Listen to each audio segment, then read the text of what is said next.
എന്തമ്മാ ഞാൻ നിന്റെ അടുത്ത് ഇന്നലെ ചോദിച്ചിട്ട് നീ കൃത്യമായിട്ട് മറുപടി പറഞ്ഞില്ല. നിന്റെ മനസ്സിൽ ആരെങ്കിലും ഉണ്ടോ? ഉണ്ടെങ്കിൽ തുറന്നു പറ. ജാതിയോ മതമോ ഒന്നും ഇവിടെ പ്രശ്നമല്ല. പറ. മധു എന്താ നിനക്ക് മറുപടി ഇല്ലേ? ഒരു കാരണം വേണമല്ലോ. കല്യാണം വേണ്ട വേണ്ട എന്ന് പറയുമ്പോൾ ഒരു കാരണം വേണം. ഒന്നെങ്കിൽ നിന്നേക്കാൾ മൂത്തൊരു പെങ്കൊച്ച് ഈ വീട്ടിലുണ്ടാവണം കല്യാണം കഴിക്കാതെ, അല്ലെങ്കിൽ നിന്റെ തൊട്ട് താഴെയുള്ള ഏതെങ്കിലും കുട്ടി കല്യാണം കഴിക്കാതെ നിൽക്കണം. ഇതൊന്നുമില്ല. മറ്റു പ്രശ്നങ്ങൾ, സാമ്പത്തിക പ്രശ്നങ്ങൾ വേറെ ഒന്നുമില്ല. പിന്നെ എന്തുകൊണ്ടാണ് നീ കല്യാണം വേണ്ട വേണ്ട എന്ന് പറയണത്? അമ്മ പേടി. ഇത്രയും കാലം അമ്മയുടെ കൈ തൂങ്ങിയല്ലായിരുന്നു ചേട്ടൻ നടന്നത്. ഇപ്പൊ പെട്ടെന്ന് ഒരു കല്യാണം കഴിച്ച് കുടുംബമൊക്കെ ആവുമ്പോ അതെങ്ങനെ മാനേജ് ചെയ്യുന്നുള്ള പേടി. പാടാടുന്നു. ഓ കല്യാണ വിദഗ്ധം വന്നിരിക്കുന്നു. എടാ നീയൊക്കെ ഇപ്പോഴും കൊച്ചു പിള്ളേരാണ്. സാഹചര്യം അനുസരിച്ച് കുറച്ച് സ്വാതന്ത്ര്യം തന്നെന്ന് വിചാരിച്ചിട്ട് ഉള്ളിടത്തും ഇല്ലാടത്തും കയറി അങ്ങ് അഭിപ്രായം പറയാ. നിന്നെ നാക്കണ്ടല്ലേ വലിച്ച് കയറി ഞാൻ കേട്ടാ. അത് ചിലപ്പോഴേ ഉള്ളു.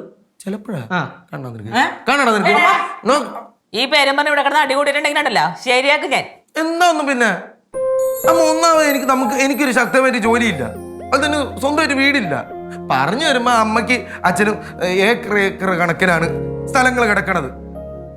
നമുക്ക് വല്ലതും ഉണ്ടേ? നമുക്ക് വല്ലതും ഉണ്ടോ സ്വന്തമായിട്ട് എന്ന് പറഞ്ഞിട്ട്? അമ്മയ്ക്ക് ഒരു മാസം എങ്ങാനും എന്താ ശമ്പളം വരാൻ ലേറ്റ് ആയി കഴിഞ്ഞാൽ ഈ വീടിന് വാടകക്കാരെ ഡിമ്മല്ലേ? പറഞ്ഞു വരുമ്പോഴേ നമ്മളൊക്കെ വെറും കടലാസ് പുലികളാ. ഒന്നുമില്ല, ചുമ്മാ പറച്ചില്. എന്നിട്ടാണ് ഏതോ വലിയ ബന്ധമൊക്കെ പിടിച്ചിട്ട് വന്നിരിക്കുക ഒരു കാര്യമില്ലാണ്ട്. നീ ആലോചിക്കുമ്പോൾ സ്വയബോധമെങ്കിലും വേണ്ട ഒരു കാര്യങ്ങളെ ചിന്തിച്ച് കൂട്ടുമ്പോൾ. ആർക്കും ഇതിൽ വിഷമോ സങ്കടം തോന്നിയിട്ട് യാതൊരു കാര്യമില്ല അച്ഛാ. ചേട്ടൻ പറഞ്ഞില്ലേ കുറേ കാര്യമുണ്ട്. അല്ല സത്യം പറഞ്ഞാൽ നമ്മളും ഇത് ആലോചിച്ചില്ല. ചേട്ടൻ അതൊക്കെ ആലോചനാണ് ഈ ബന്ധം അങ്ങനെ വേണ്ടെന്ന് പറഞ്ഞത്. അതെ, ഞാൻ ഇന്ത്യയുടെ സൂപ്പർവൈസറാണ്. ഞാൻ പറഞ്ഞ് നമ്മുടെ കാര്യം ഏകദേശം അങ്ങനെയൊക്കെ അറിയാം. എന്നിട്ട് അയാളുടെ കസിൻ്റെ മോളെ കൊണ്ട് എൻ്റെ ചെറുക്കനെ കെട്ടിക്കാൻ അയാൾ തയ്യാറായി. എൻ്റെ ചെറുക്കൻ്റെ വലിയ പഠിപ്പോ പത്രാസോ ശമ്പളമൊന്നും കണ്ടിട്ടല്ല, കുടുംബ മഹിമ അത് കണ്ടിട്ട് മാത്രമാണ്. പിന്നെ കെട്ടിക്കഴിഞ്ഞാൽ അവനങ്ങ് ഏറ്റെടുത്തോളൂ. ഓ അപ്പൊ ചേട്ടനെ വിൽക്കാനായിരുന്നില്ലേ പ്ലാന്? അടച്ച് പോടാ, ഒരൊറ്റ അടി അടിച്ചതുണ്ടല്ലോ. ചെന്ന് ട്യൂഷൻ സെന്ററിൽ പൊമ്പിള അടിച്ചത് വിടും. ബാലു, വെറുതെ ദേഷ്യപ്പെട്ടിട്ട് ഒരു കാര്യമില്ല. അവൻ പറഞ്ഞതിൽ ഒരുപാട് കാര്യങ്ങളുണ്ട്. എന്ത് കാര്യം? അവൻ നല്ലപോലെ പഠിച്ച് നല്ല ശമ്പളത്തിൽ ജോലി വാങ്ങിക്കുന്നത് എൻ്റെ കുറ്റമാണോ അല്ല നമ്മുടെ കുറ്റമാണോ? നന്നായിട്ട് പഠിപ്പിക്കാൻ നോക്കിയല്ലേ അവൻ പഠിക്കാത്തതിന്. പിന്നെ നമ്മളെന്തിന് കുറ്റം പറഞ്ഞത്? അല്ല അതും ശരിയാണ് കേട്ടോ. സിദ്ധുവിന് നല്ല പഠിപ്പും ജോലിയും വീടുള്ളത് കൊണ്ടാണല്ലോ അച്ഛൻ എന്നെ സിദ്ധുവിനെ കൊണ്ട് കെട്ടിച്ചത്. സിദ്ധു കുറച്ച് സമയത്ത് പഠിക്കുകയും ചെയ്ത് ജോലിയും മേടിച്ചു. ചേച്ചി, ഈ ഗവൺമെന്റ് ജോലിയും ഭയങ്കര ശമ്പളമുള്ള ജോലിയുള്ളവർക്ക് മാത്രമേ പെണ്ണ് കെട്ടാൻ പാടുള്ളൂ എന്നൊന്നുമില്ല. മാത്രമല്ല ഇപ്പോൾ ഒരു ജോലി അങ്ങനെ സ്ഥിരതയൊന്നുമില്ല. ഇപ്പൊ തന്നെ ദുബായിൽ പെട്ടെന്ന് എന്തെങ്കിലും ഒരു ഡേഞ്ചർ സിറ്റുവേഷൻ വന്നു കഴിഞ്ഞാൽ ഇങ്ങോട്ട് വെട്ടി കയറി വരും. അത്രേ ഉള്ളൂ. തലമണ്ടൊക്കെ ഒന്നും തന്നാണ്ടല്ലോ. നിർത്ത്.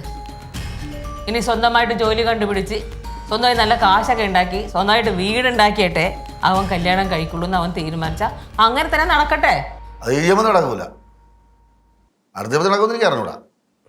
ഇതിപ്പോ ചേട്ടനെ മാത്രം കുറ്റം പറയണ്ട. എന്തെങ്കിലും പറഞ്ഞു കഴിഞ്ഞാൽ പിന്നെ അവസാനം അടിയിലാ മാറുള്ളൂ. അല്ല എല്ലാം ഉണ്ടായിട്ട് ഇവിടെ പറയാതിരിക്കുന്നതന്നെ വേദം. ചേച്ചി വായിച്ച് പറഞ്ഞിട്ട് പോടേ. മിണ്ടാതെ നിന്നാലേ പിള്ളേരുടെ വായതൊന്നും കേൾക്കാതെ രക്ഷപ്പെടും. അയ്യോ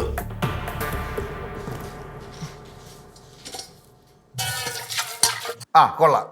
എന്തോന്നമ്മ ഇത്? ഞാൻ എന്തെങ്കിലും അങ്ങോട്ട് പറഞ്ഞാൽ തിരിച്ച് എന്നെ പറയാൻ നിൽക്കണ? ഇവിടെ പിള്ളേരെല്ലാം കൂടെ എന്നെ കൊല്ല ചെയ്യണ്. അയ്യോ ഞാൻ ഒന്നും ചെയ്തില്ല. മുടിയന് നല്ലൊരു വീട്ടിൽ ഒരു സംബന്ധം ആലോചിച്ച് നല്ല ഒന്നാന്തരം നല്ല ഉഗ്രം ബന്ധം. ആ ഇല്ല ഇല്ല ഇല്ല അവൻ സമ്മതിക്കണില്ല.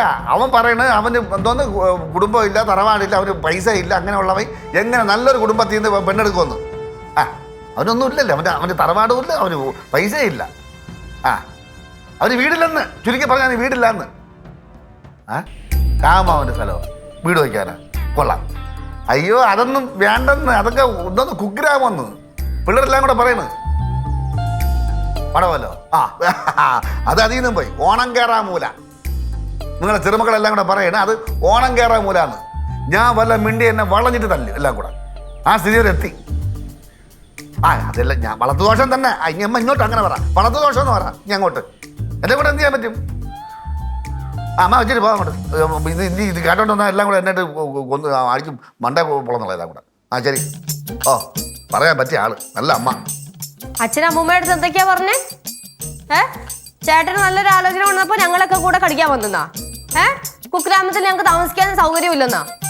അച്ഛാ പറഞ്ഞില്ലെങ്കിൽ അതിരില്ല അച്ഛാ. ഞങ്ങൾ എപ്പോഴാ അച്ഛാ പറഞ്ഞേ പടവലം എന്തിന് ഓണം കയറാൻ മൂല്യനാണ്. ഓണം കയറാൻ മൂല പടവലം ഞങ്ങൾ എപ്പോ അച്ഛാ പറഞ്ഞത്? അച്ഛാ അച്ഛനും മുടിയഞ്ഞനും തമ്മിൽ എന്തെങ്കിലും പ്രശ്നം ഉണ്ടെങ്കിൽ നമ്മൾ എന്തെങ്കിലും അടച്ചാക്ഷേപിക്കുന്നേ? നീലോ അച്ഛാ അച്ഛൻ എന്തിനു വെച്ചാ അമ്മയെ കിടന്നതിനെ വിളിക്കണേ? അമ്മ അവിടെ പുറകിൽ നിക്കട്ട്.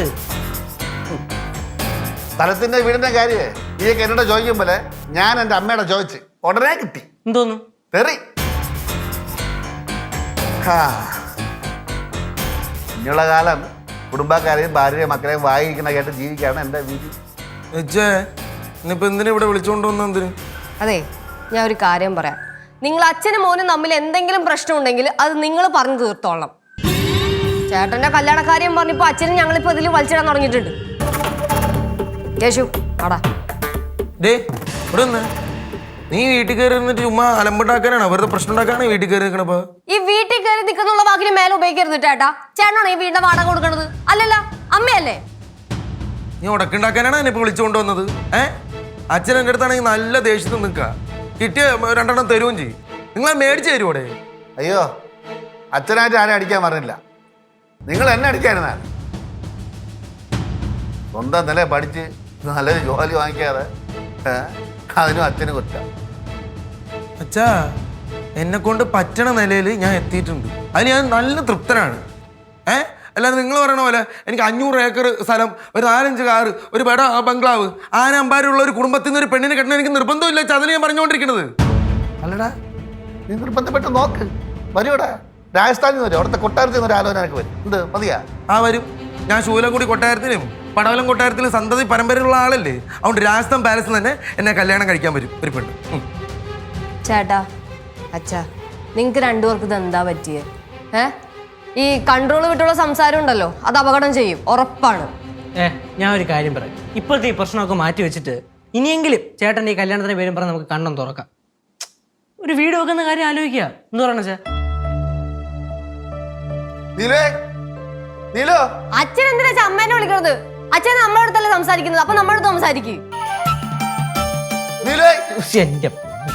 എടാ പറയും പോലെ അമ്മയുടെ സപ്പോർട്ടും കൂടി ഉണ്ടെങ്കിലല്ലേ അച്ഛൻ എന്തെങ്കിലുമൊക്കെ പറയാൻ പറ്റുള്ളൂ. ആ വിളിക്കണത് എനിക്ക് ആരെ സപ്പോർട്ട് വേണ്ടടാ. എനിക്ക് ഒറ്റയ്ക്ക് പിടിച്ചു വയ്ക്കാനുള്ള ചങ്കുറപ്പുണ്ട്. ഈ ചങ്കുറപ്പ് അച്ഛൻ അവിടെ നെയ്യാറ്റിങ്ങനെ ചെന്ന് കാണിച്ചായിരുന്നെങ്കിൽ നമുക്ക് സ്വന്തമായിട്ടൊരു വീട് ഈ സമയം അവിടെ സെറ്റ് ആയാണ്. മിക്കവാറും നമ്മൾ മരണം വരെ ഈ വാടക വീട്ടിൽ തന്നെ ഇങ്ങനെ കിടക്കേണ്ടി വരും. ചേട്ടൻ പേടിക്കണ്ട കേട്ടാ. ചേട്ടന് വരുന്ന മൊത്തം ഈ ഹൈ ലെവൽ കല്യാണാലോചനയാണോ? കെട്ടിക്കൊണ്ട് വരുന്ന പെണ്ണിന്റെ വീട്ടിലെങ്കിലും ചേട്ടൻ നിൽക്കാൻ പറ്റും. പക്ഷേ വേറൊരു പ്രശ്നമുണ്ട്. അച്ഛൻ പറയും പോലെ ഭാര്യഗ്രഹം പരമസുഖം, 10 ദിവസം കഴിഞ്ഞാൽ പട്ടിക്ക് വിദ്യ.